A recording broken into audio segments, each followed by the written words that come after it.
In November 2005, physics professor Stephen Jones of Brigham Young University published a 25-page treatise on the collapse of the Twin Towers and Building 7, applying the laws of physics to the official story. From an interview on MSNBC.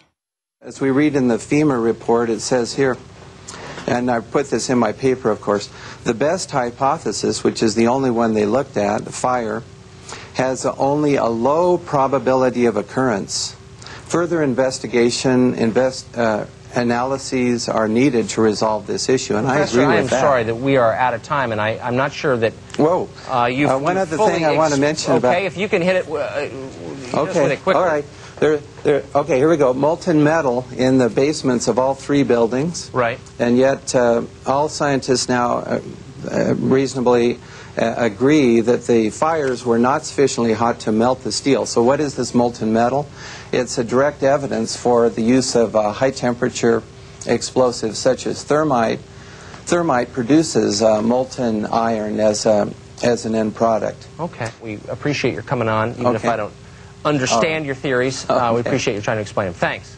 Professor Jones barely got in his mention of thermite.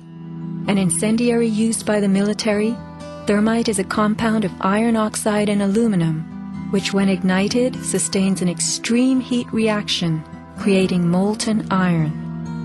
In just 2 seconds, thermite can reach temperatures over 4,500 degrees Fahrenheit, quite enough to liquefy steel. This is thermite melting the engine of a car.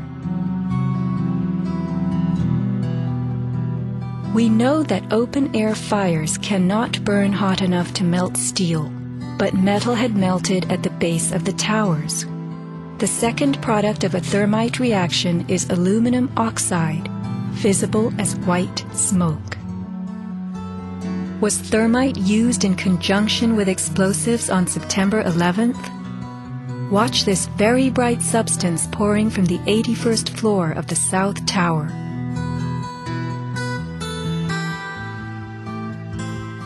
And white smoke appeared at the base of the building. Would this be aluminum oxide, the byproduct of a thermite reaction? Appendix C of the FEMA report describes sulfur residues on the World Trade Center steel. The New York Times called this the deepest mystery of all. Sulfur slightly lowers the melting point of iron, and iron oxide and iron sulfide had formed on the surface of the structural steel. Sulfur used with thermite is called thermate, producing even faster results.